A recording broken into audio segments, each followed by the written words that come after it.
Kumusta mga bro? Pag-usapan naman natin ngayon ang sanhi ng concrete flooring cracks. Ito yung pagbibitak sa mga flooring nyo. Bibigyan ko kayo ng 7 dahilan kung bakit nagbibitak yung flooring nyo. Okay? So, unang-una dyan, yung mahinang curing process. Kapag ang curing process ay napabayaan,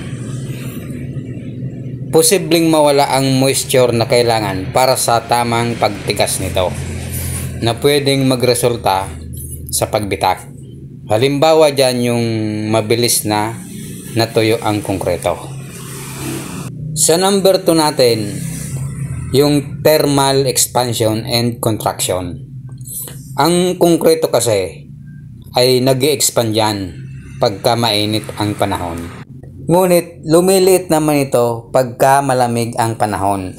So ang paulit-ulit na pagbabago ng temperatura ay maaaring magdulot ng pagbitak ng flooring. Yung number 3 natin ay yung overloading. Ang sobrang bigat kasi na ipinatong nyo sa sahig ay posibleng maging dahilan din kung bakit nagbibitak yung flooring.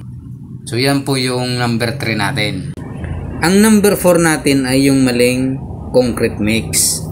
Ang sobrang tubig sa paghahalo ay nagpapababa ng tibay at nagdudulot ito ng shrinkage.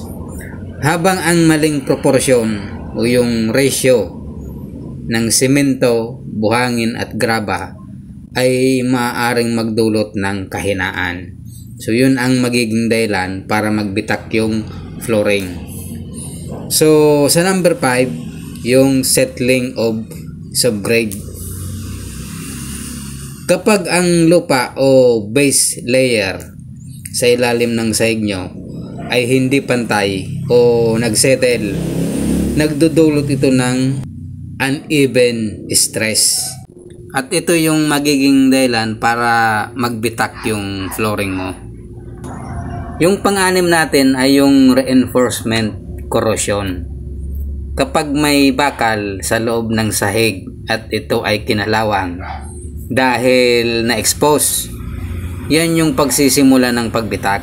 Kaya dapat gumamit kayo ng spacer para matakpan talaga yung mga bakal pagdating sa pagbubuhos. Kasi pag hindi yan natakpan, kakalawangin yan sigurado. So yun po yung pang-anim.